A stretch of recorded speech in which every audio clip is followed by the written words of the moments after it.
Hello friends, welcome to தோழா தோழி. Friends, இன்றைக்கி வந்து பார்த்திங்கன்னா திருவாதிரை கச்சாயம் ரெசிபி வந்து பார்க்க போகிறோங்க. சாப்பிட்றதுக்கு நல்ல சாஃப்டாகவும் செம்ம டேஸ்ட்டாகவும் இருக்கும்.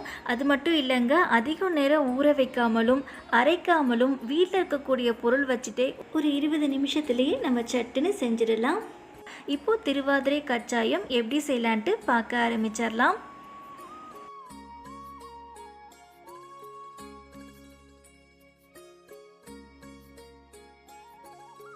இப்போ ஒரு பவுலில் ஒரு கப் அளவுக்கு நல்லா ஜலிச்ச மைதா மாவு வந்து சேர்த்துக்கோங்க. கூடவே அரை கப் அளவுக்கு ரவை, அரை கப் சர்க்கரை, அரை கப் தேங்காய் துருவல், 1/2 டேபிள் ஸ்பூன் அளவுக்கு ஏலக்காய் தூள், ஒரு சிட்டிகை உப்பு, 1 டேபிள் ஸ்பூன் நெய் சேர்த்துட்டு கூடவே அரை கப் அளவுக்கு பால், 1/4 கப் அளவுக்கு தண்ணி சேர்த்துட்டு இப்போ எல்லாமே ஃபஸ்ட்டு நல்லா கலந்து விட்டுக்கலாம்.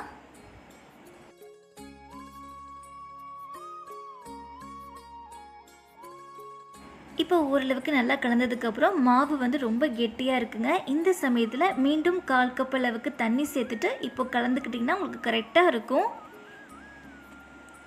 இப்போ நல்லா கலந்தாச்சுங்க. இதுக்கப்புறம் வந்து பார்த்திங்கன்னா ஒரு 20 நிமிஷம் மட்டும் மூடி போட்டுட்டு நல்லா ஊற வச்சுக்கலாம். ரவை சேர்த்துருக்கோம் இல்லையா, அதனால்.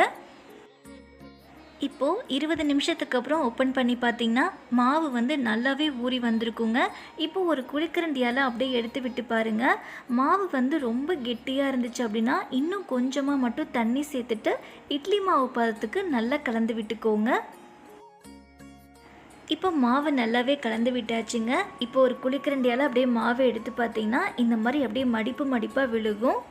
இது சரியாக இருக்கும்.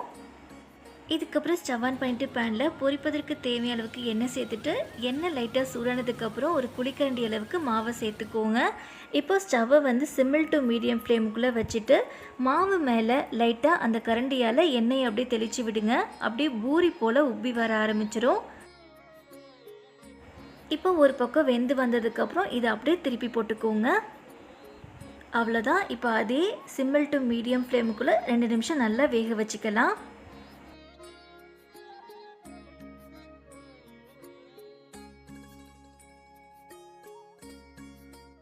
அவ்வளோதாங்க. இப்போ 2 பக்கமும் நல்லா வெந்து வந்துடுச்சு. இப்போ கச்சாயத்தை அப்படியே எடுத்துக்கலாம். நீங்கள் இந்த மாதிரி பூரி போலவும் அப்படியே எடுத்துகிட்டு பரிமாறிக்கலாம். இல்லை இந்த மாதிரி கரண்டியால் லைட்டாக ப்ரெஸ் பண்ணிவிட்டும் இந்த மாதிரி எடுத்து வச்சுக்கலாம். இதே மாதிரியே மீதமுள்ள மாவுலையும் நம்ம கச்சாயம் வந்து சுட்டு எடுத்துக்கலாங்க. எப்பயும் போல தாங்க. குழிவான கடாய் அப்படின்னா 1 மட்டும் போட்டு சுட்டு எடுத்துக்கோங்க. ஃப்ளாட்டான பேன் அப்படின்னா ஃபஸ்ட்டு குழிக்கரண்டி மாவு சேர்த்துட்டு இந்த மாதிரி பூரி போல் வெந்து வந்ததுக்கப்புறம் பக்கத்துலேயே நம்ம இன்னொரு குழிக்கரண்டி மாவு வந்து சேர்த்துக்கிட்டால் ஒன்றோட ஒன்று ஒட்டாமல் நல்லா வெந்து வரும். இப்போ இந்த மாவு நல்லா பூரி போல் இந்த மாதிரி உப்பி வந்தோடனே சிம்மிள் டு மீடியம் ஃப்ளேமில் 2 நிமிஷம் நல்லா வேக வச்சுக்கலாம். இப்போ நம்ம ஃபஸ்ட்டு சேர்த்த மாவு ஒரு பக்கம் நல்லா வெந்து வந்ததுக்கப்புறம் திருப்பி போட்டுட்டு நல்லா வேக வச்சுக்கோங்க. ஃப்ரெண்ட்ஸ், இந்த கச்சாயம் பொறுத்த வரைக்கும் பார்த்திங்கன்னா நம்ம எதுவுமே அரைக்க கூட தேவையில்லைங்க. அதிக நேரம் நம்ம ஊற வைக்கவும் தேவையில்லை. ரொம்பவே ஈஸியான ஒரு கச்சாயம் ரெசிபிங்க. இப்போ பார்த்திங்கன்னா 2 பக்கமும் நல்லா வெந்து வந்துடுச்சு. இப்போ கச்சாயம் எல்லாத்தையும் அப்படியே எடுத்துடலாம். அவ்வளோதாங்க. இப்போ செம்ம டேஸ்டான திருவாதிரை ரவை தேங்காய் கச்சாயம் ரெடி ஆயிடுச்சு. இந்த கச்சாயம் வந்து பார்த்தீங்கன்னா நீங்கள் செஞ்ச அன்னைக்கு சாப்பிடும்போதே ரொம்ப நல்லா இருக்குங்க. அடுத்த நாள்லாம் பார்த்தீங்கன்னா இன்னும் டேஸ்ட்டாக இருக்கும். செம்ம சாஃப்டாக இருக்குங்க. நீங்களும் வீட்டில் செஞ்சு பாருங்கள். ஃப்ரெண்ட்ஸ், நம்ம சேனல்லே நான் இன்னொரு கச்சாயம் ரெசிபி வீடியோ நான் அப்லோட் பண்ணியிருக்கேங்க. அதாவது கோதுமை ரவையும் வெல்லம் சேர்த்த திருவாதிரை கச்சாயம். இந்த கச்சாயமும் ரொம்ப டேஸ்ட்டாக இருக்குங்க. இந்த வீடியோட லிங்க் வந்து நான் டிஸ்கிரிப்ஷன் பாக்ஸில் கொடுக்குறேன், நீங்கள் செக் பண்ணிக்கோங்க. ஓகே ஃப்ரெண்ட்ஸ், இந்த வீடியோ உங்களுக்கு பிடிச்சிருந்துச்சுன்னா லைக் பண்ணுங்கள், ஷேர் பண்ணுங்கள், சப்ஸ்கிரைப் பண்ணிக்கோங்க. கூடவே இருக்க பெல் ஐக்கானையும் கிளிக் பண்ணிக்கோங்க. தேங்க்ஸ் ஃபார் வாட்சிங்.